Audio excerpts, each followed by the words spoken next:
Participate किया है। मैं रिक्वेस्ट करूंगा ज्योति मैम से कि प्लीज़ आप भी अपना एक्सपीरियंस शेयर करें और हमें इंस्पायर करें, जैसा कि इस कॉन्फ्रेंस का नाम है। मिस ज्योति अत्रे।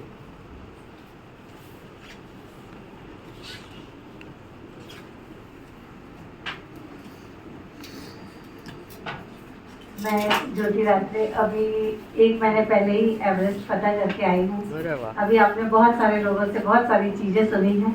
मैं भी एक एंटरप्रेन्योर हूँ, मेरा अपना बिजनेस है और बिजनेस करने के बाद बिजनेस भी मेरा जैसे, अगर टाइम बहुत ज़्यादा हो गया शॉर्ट में सुनाती हूँ स्टोरी। मेरी शादी बहुत जल्दी हो गई थी 18 साल की उम्र में। मेरा ग्रेजुएशन हो गया था, लेकिन मैं डॉक्टर बनना चाहती थी। लेकिन उस समय पर ऐसा कुछ परिस्थितियाँ हुई कि जब मेरी सगाई हुई तो हमारे ससुराल वालों ने बोला कि भाई अगर या तो आपको डॉक्टर बनाना है तो मत करिए। तो ये बात 37 साल पुरानी है, तो उस समय इतना ज़्यादा नहीं था, लेकिन शुरू से थोड़ी सी जिद्दी और जुनूनी टाइप की थी मैं, और कभी भी लड़की टाइप होना नहीं चाहती थी और ना लड़का बनना चाहती थी। तो बचपन में मेरा ऐसे गिल्ली डंडा और आंटियाँ खेल खेल के मैंने अपना बिताया है, जबकि लड़कियों को घर से बाहर नहीं निकलने दिया जाता था। लेकिन हमारे घर में लड़कियाँ कम थी, हमारे भाई लोग थे, तो मैंने वही सब खेला। और एक अलग मेरा अपना था, ठीक है शादी हो रही है तो मैंने अपने परिवार का रिस्पेक्ट किया, शादी हो गई, लेकिन मुझे कुछ करना था। तो मैंने फिर उसके बाद एमए किया मैथमेटिकल इकोनॉमिक्स से। तो डॉक्टर बनना था तो ठीक है, वो वाले एमबीबीएस वाले डॉक्टर नहीं बने तो चलो पीएचडी वाले डॉक्टर बन जाएंगे। तो मैंने इस करके एमए किया मैथमेटिकल इकोनॉमिक्स से, क्योंकि मेरा साइंस सब्जेक्ट था। तो जब मैं शादी हुई तब मैं इंदौर में थी, मैंने इंदौर में एमए किया, लेकिन हस्बैंड का जॉब ट्रांसफरेबल था, हम भोपाल आ गए। भोपाल में यहाँ पर मैथमेटिकल इकोनॉमिक्स नहीं था और पीएचडी के लिए मैंने 2 साल तक ट्राई किया, लेकिन यहाँ डिपार्टमेंट नहीं खुला तो मैं पीएचडी नहीं कर पाई। इस बीच मेरी बेटी हुई। तो जब मेरी बेटी हुई तो उसकी हेल्थ बहुत ज़्यादा थी, तो जैसे कहते हैं कि अपॉर्चुनिटी, तो उसकी हेल्थ ज़्यादा थी। तो उस समय पर, आजकल तो बच्चों के स्टोर खुले हुए हैं ड्रेस वगैरह के लिए, उस समय कोई ऐसे नहीं होते थे। तो जब हम उसके लिए कपड़े खरीद के लाते थे तो जब वो 6 महीने की थी तो 1.25 साल का लेके आते थे, फिर उसको घर बैठ के छोटा करते थे। तो सोचा कि छोटा करने से अच्छा है कि खुद से कुछ बनाना सीखें। तो मैंने, सब कुछ ऑनलाइन होता नहीं था, कुछ आपको नेट से नहीं मिलता था, तो मैं न्यू मार्केट जाके कुछ कैटलॉग्स खरीद के लाई और एक मशीन खरीदी और फिर मैंने अपने बेटी के कपड़े बनाने शुरू किए। थोड़ा मैं आर्टिस्ट हूँ तो ऐसे सीखा नहीं, तब मुझे नहीं मालूम था कि लूजनिंग क्या होती थी। जो मैं उसका नाप लेती थी उसी हिसाब से काट देती थी, पता चलता था वो टाइट हो गया है। टाइट हो गया तो उसमें डिज़ाइनिंग होती थी कि भाई अब टाइट हो गया, इसको खोल के उसमें कुछ भी लगा दिया जाता था, तो लोगों को लगता था मैं बहुत अच्छी डिज़ाइनर हूँ और बहुत अच्छे कपड़े बनाती हूँ। पर ये नहीं पता था कि ये सब कुछ गलती की वजह से होता है। तो जब ऐसा हुआ, फिर मुझे कुछ और करना है करके, तो मेरे घर में मेरे हस्बैंड सिविल इंजीनियर, मेरे देवर सिविल इंजीनियर, तो मैंने कहा चलो, तब कंप्यूटर आया ही था, ऑटोकैड सीख लेते हैं। मेरी सिस्टर के यहाँ ही था तो मैं वहाँ गई, तो उनके जो देवर थे वो आर्टिस्ट थे। वो रोज़ मुझे बोलते थे क्या दीदी आप सीख रही, कुछ फैशन डिज़ाइनिंग में कर लो, आप इतने अच्छे कपड़े बनाती हो। मैं कहा नहीं यार बहुत महंगा है, वही बात की कैसे मांगे पैसे।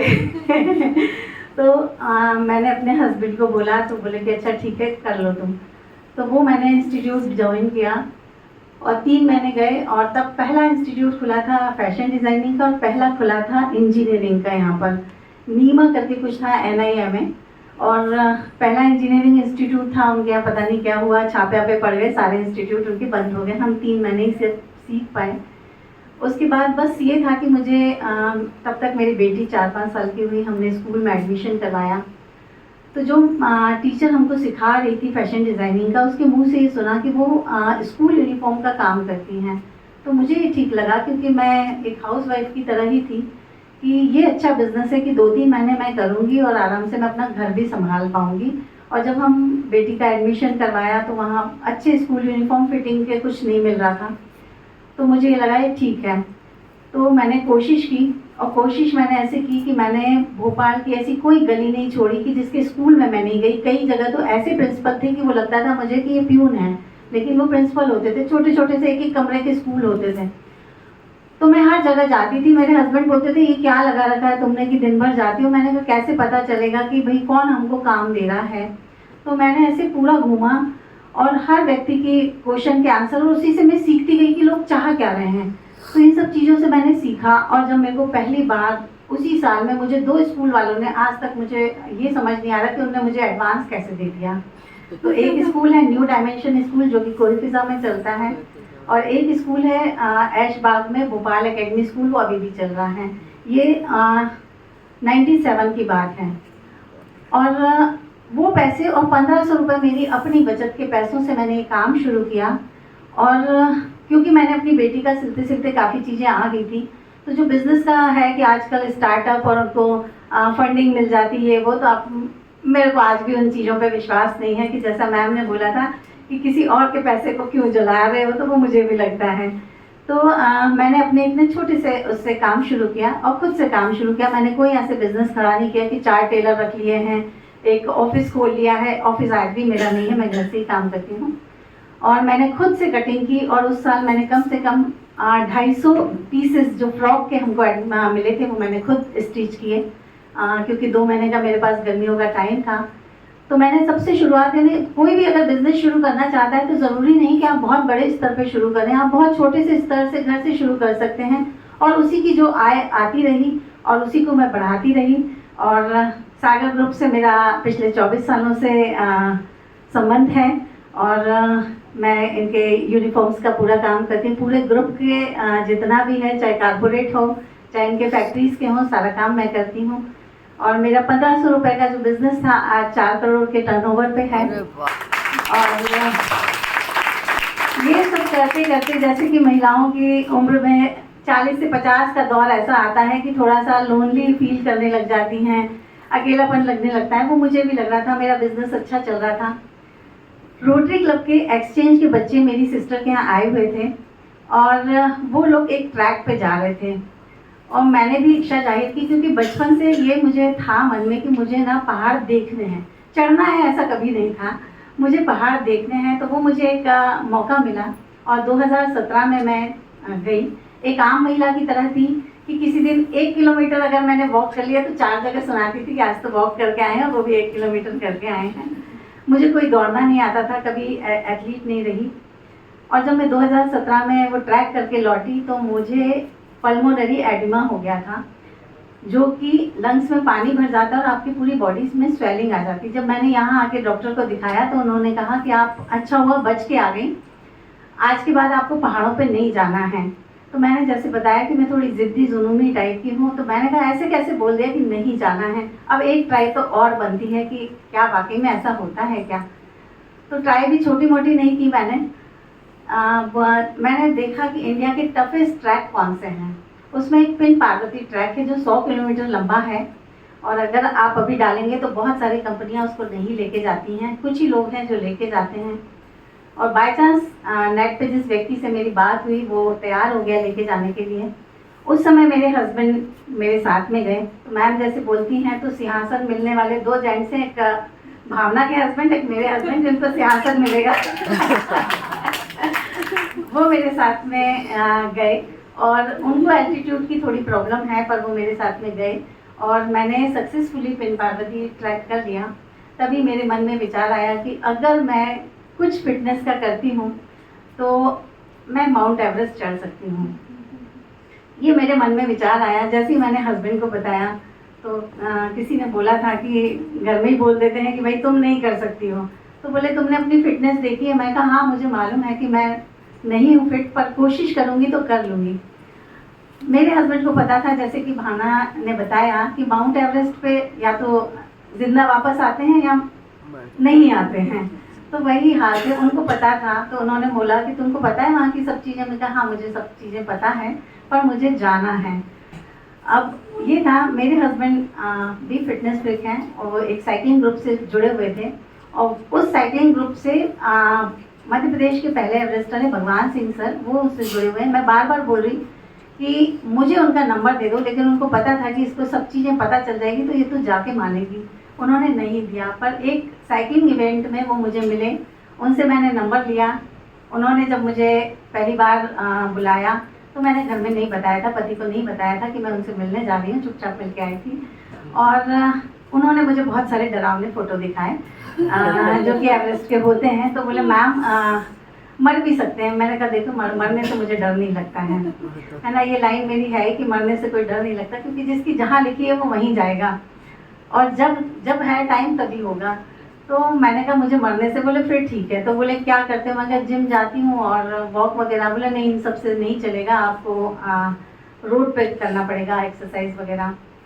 फिर दिसंबर में मुझे एक रन में जो भोपाल रन है उसमें भावना मिली और मेघा परमार, दोनों मिले। दोनों से मैंने पूछा, अब ये दोनों यंग, इन्होंने अपने हिसाब से मुझे चीज़ें बताई। मैं 50 साल की, मेरे गले बात ही नहीं उतर रही। अब ये लोग बोल रहे रन करो, वो भी 1 घंटे में 10 किलोमीटर। मैं कहा ये तो कभी भी नहीं हो पाएगा मेरे से, क्योंकि दौड़ना ही नहीं आता है मुझे। फिर मैंने इन लोगों के कभी कभी सलाह लेती रही, जो मुझे समझ में आया। पर मुझे समझ आ रहा था कि इन दोनों ने उस समय पे किया है जब ये अपनी सबसे अच्छी फिटनेस पे थी। 22 से 25 साल का जो उम्र रहती उसमें फुल फिटनेस पे रहती, तो इनको ये चीज़ समझ नहीं आई थी कि 50 में क्या क्या चीज़ें होती हैं। तो गाइडेंस मिलता रहा थोड़ा थोड़ा इन लोगों से। पर फिर मेरे को नहीं समझ में आया, क्योंकि इनको ये समझ नहीं आता कि 50 क्या होता है और मुझे इनकी समझ आ रही थी कि ये तो यंगस्टर हैं, तो बिल्कुल आराम से बता रही हैं। फिर मैंने वही नेट के थ्रू बहुत सारे लोगों के ब्लॉग पढ़े, ये सब चीज़ें करी। फिर वही था कि इन लोगों को ट्रेनिंग मिल गई। मैंने भी वो 5 इंस्टीट्यूट में अपना एप्लीकेशन डाली। मैं 49 ईयर्स की थी जिस समय मैंने एप्लीकेशन डाली थी, तो मुझे रिजेक्ट कर दिया गया, क्योंकि 40 से ज़्यादा की उम्र को माउंटेनियरिंग की ट्रेनिंग नहीं दी जाती है।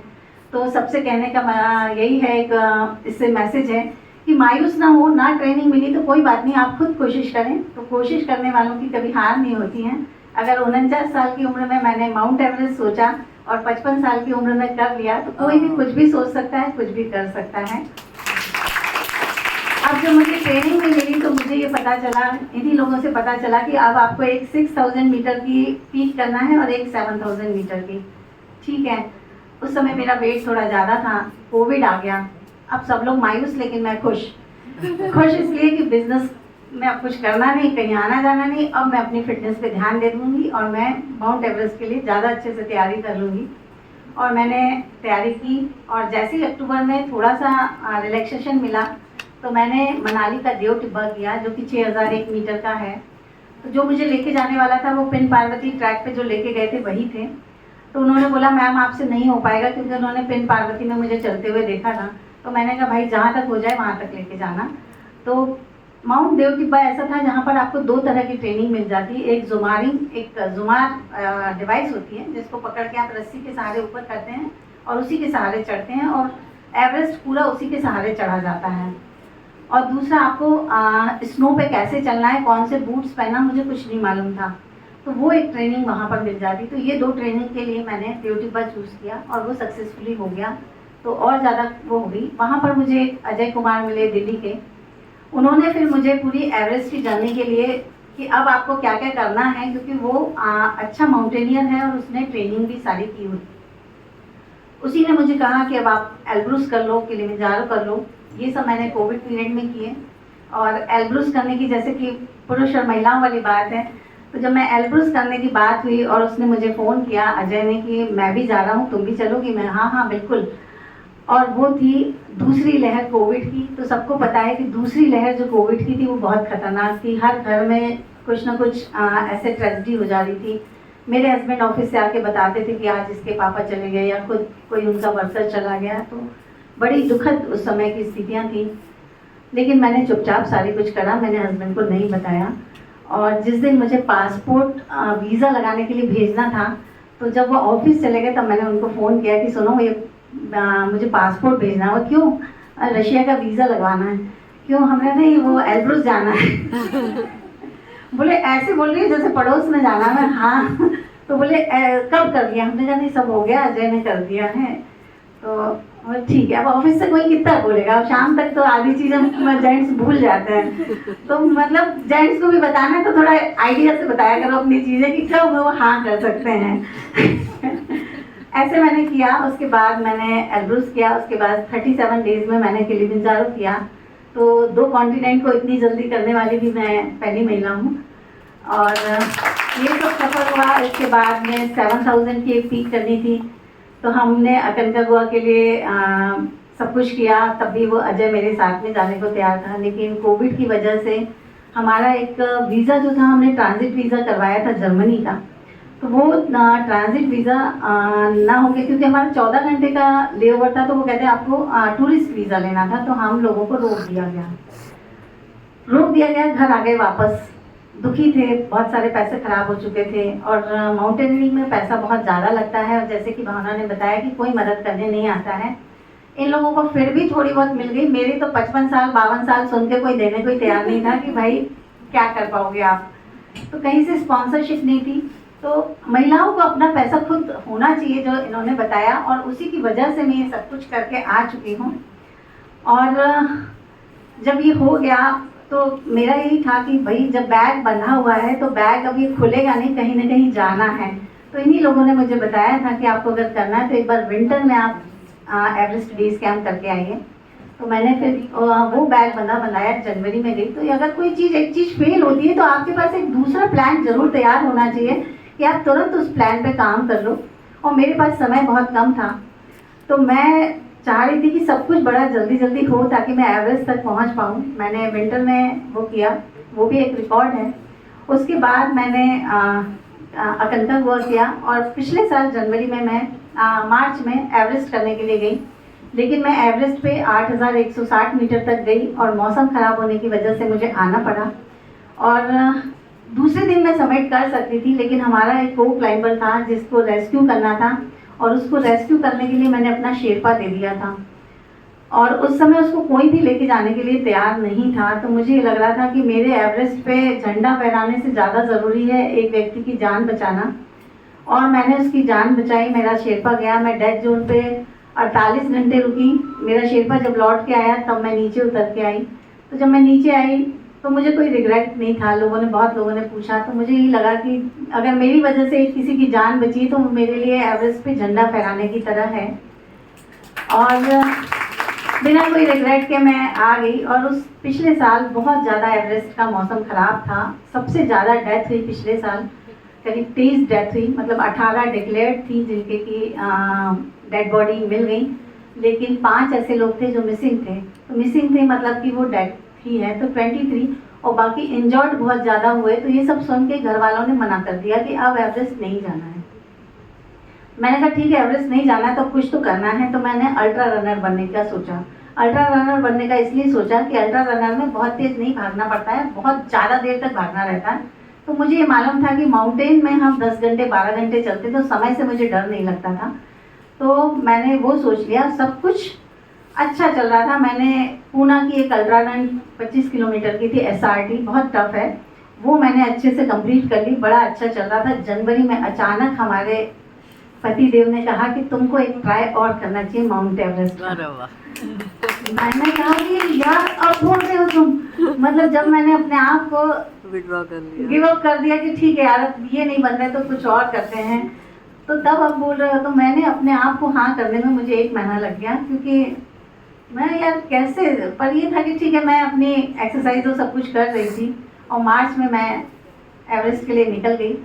और इस बार भी एवरेस्ट पे मौसम बहुत ख़राब था। मैं डेथ जोन में 7 दिन मैंने बिताए हैं, और ये भी अभी एक रिकॉर्ड होने वाला है, क्योंकि इतने दिन कोई नहीं रुकता है। और आप सभी की शुभकामनाओं से मैं इस साल एवरेस्ट फतह किया। और एवरेस्ट फतह करने वाली मैं इंडिया की ओल्डेस्ट वुमेन हूँ, और जितने 5 कॉन्टिनेंट के जो हाईएस्ट किए हैं वो भी मैं ओल्डेस्ट वुमेन हूँ। सबसे मेरा एक संदेश है कि 50 के बाद जीवन ख़त्म नहीं होता है, 50 के बाद जीवन शुरू होता है। तो जो अभी तक आप लोगों ने नहीं सोचा है वो आप सोच सकते हैं, और जो सोच सकते हैं वो आप कर सकते हैं। जय हिंद, जय Bharat. Thank you so much, ma'am. I would request Jyoti ma'am to provide with a token of appreciation to Miss Jyoti ma'am.